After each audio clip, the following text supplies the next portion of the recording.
One Punch Man လို့ပြောလိုက်တာနဲ့ Animal Fan တွေကြားမှာမသိရလူတော်တော်ရှားပါတယ်။ပြိုင်ဘက်ကဘလောက်ကြမ်းကြမ်းဘာကောင်ပဲဖြစ်ဖြစ်တစ်ချက်ပဲထိုးပြီးနိုင်ယူလေးရှိပါတယ်။သူ့ရဲ့နာမည်ကတော့ဆိုင်းနမာပဲဖြစ်ပါတယ်။ဒီနေ့မှာတော့တစ်ချက်တိုးကရုံးရဲ့ဘလောက်ကြမ်းလဲဆိုတဲ့အကြောင်းတွေကိုမန်ဂါက First တွေတိုင်းပြောပြမှာပဲဖြစ်ပါတယ်။ဒီလိုစွမ်းအားတွေမရခင်တော့ဆိုင်းနမာဟာ Depression ဝင်နေရဲ့အလုံးလက်မဲ့တန်မှန်လူတစ်ယောက်ပါပဲ။ Hero ဖြစ်ခြင်းနဲ့စိတ်ဆန္ဒတစ်ခုပဲသူ့မှာရှိခဲ့ပါတယ်။သူ့ရဲ့အဓိကဆောင်ဖို့ကတော့လူတိုင်းကြားဖို့တဲ့ဒီလေးချင်တဲ့ပုံစံပါပဲ။တရက်ကိုတိုက်တရားထိုင်ထားတရားအိတ်ထားမှတင်တရားနဲ့10 ကီလိုမီတာပြေးရပါမယ်ဒီအရာကိုပဲ3နှစ်တိလုပ်ခဲ့ပါတယ်ကြားရတာရိုးရှင်းတယ်လို့ဖြစ်ခဲ့ပေမဲ့ဒီရိုးရှင်းတဲ့အရာကပဲတက်ရှိတိုင်းမှာကောကိုတိုင်းသတ်မှတ်ထားတဲ့ limiter ဆိုတဲ့ကန့်သက်ချက်အတားစီကိုရိုက်ချိုးပစ်ခဲ့ရတယ်လူတိုင်းမှာတန်မာမှုတွေ limit ဆိုတာရှိပါတယ်အဲ့ဒီ limit ကိုကျော်သွားရင်ဘလောက်ပဲစူးစမ်းလေးချင်းပါစေနောက်ထပ်စားရည်တိုးလာမှာမဟုတ်တော့ပါဘူးတခြားလူတွေအတွက်ကတော့တိုက်တရားထိုးတာလွယ်ကူနိုင်ပေမဲ့ဆိုင်းနမာအတွက်ကတော့ဒီလေးချင်းကန်ပုံစံကိုနေတိုင်းလောက်တာလုံးဝမလွယ်ကူတဲ့စိတ်ပိုင်းဆိုင်ရာစိန်ခေါ်မှုတစ်ခုဖြစ်ခဲ့ပါတယ်ဒီလိုခက်ခဲတဲ့အခြေအနေကိုကျော်လွန်ပြီးလူတိုင်းမှာရှိတဲ့ကန့်သက်ချက်ဆိုတာကြီးကိုဆိုင်းနမာချိုးပစ်လိုက်ပါတယ်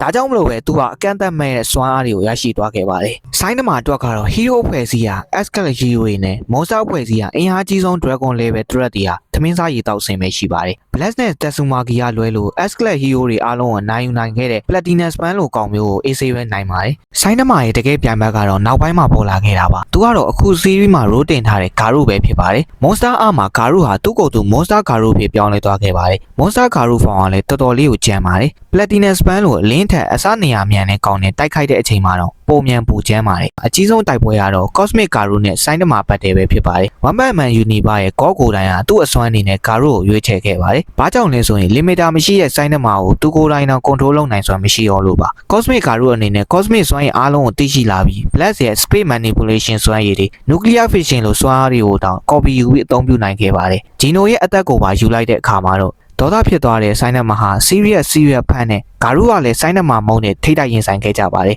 ဒီတိုက်ပွဲကြောင့်ပဲ Blast ဟာသူတို့နှစ်ယောက်လုံးကိုကဘာကောကနေပြီးတော့ဂျူပီတာဂျိုရဲ့အပေါ်ကိုရွှေ့ပြောင်းခဲ့ရပါတယ်အဲ့ဒီပုံမှာထွက်ပေါ်လာတဲ့ပောက်ကွဲအားကို serious fan square လို့ခေါ်ဆိုခဲ့ကြပြီးအဲ့ဒီတိုက်ခိုက်မှုရဲ့ short way တစ်ခုတည်းရပဲကျယ်ရီကိုတောင်ဖျက်ဆီးနိုင်ခဲ့တဲ့ multi classy level power ကိုထုတ်ပေးခဲ့ပါတယ်ဂါရုဟာဆိုင်းနမာရဲ့စွမ်းအားကိုတူပါခဲ့ပေမဲ့ limit မရှိတဲ့ဆိုင်းနမာရဲ့စွမ်းအားတိုးတက်နှုန်းဟာမြန်ဆန်လွန်းခဲ့ပါတယ်ဒါကြောင့်မလို့နောက်ဆုံးမှာတူပါလို့မရနိုင်တော့ပါဘူးရိုးရိုးလေးနာချေလိုက်တဲ့ serious နည်းနဲ့ဂျူပီတာဂျိုတစ်ခုလုံးကိုဖျက်ဆီးပြလိုက်ပါတယ်ဂါရုကလည်း space game နဲ့ကဘာကိုပြန်ပြေးဖို့စူးစမ်းခဲ့ပါတယ်ဒီချိန်မှာပဲဆိုင်းနမာရဲ့ serious fat အလေးနဲ့အီးပေါက်ခြင်းကိုအသုံးပြုပြီးလင်းသက်အစာပေါင်းများစွာမြန်တဲ့အချိန်နဲ့လိုက်မိခဲ့ပါတယ် space တွေတိုင်းတွေကိုဖျက်ကျော်နိုင်ခဲ့ပါတယ်ဒါဟာဆိုင်းနမာရဲ့အင်ဟာတက်ရှိလောကရဲ့နေရာမှာအလုံးချိုးပြတ်နိုင်တယ်ဆိုတာတက်တည်ပြလိုက်တာပါပဲနောက်ဆုံးမှာဂါရုဟာ rubber diamond စွမ်းအားကိုဆိုင်းနမာကိုပေးပြီးဆိုင်းနမာအဲ့ဒီစွမ်းရည်ကိုတုံးပြီးအတိတ်ကိုပြန်ရောက်လာပါတယ်အတိတ်ကိုပြန်ရောက်လာတဲ့ဆိုင်းနမာဟာဂါရုကို0ဖတ်နဲ့အနိုင်ယူပြီးအရာအလုံးပြန်မြင်ခဲ့ပါတယ်ဒီချိန်နေမှာဆိုရင်ဆိုင်းနမာရဲ့စွမ်းအားအဆုံးသက်မရှိတော့ပါဘူး speed နဲ့ time ရဲ့ logic ကိုတောင်ဖျက်ကျော်နိုင်တဲ့အထိကျန်ခဲ့ပါတယ်ဒါကြောင့်မလို့ universal နဲ့ multiversal level ရှိသလားဆိုတာကို limit မရှိတဲ့အတွက်တိုင်းတာလို့မရပါဘူး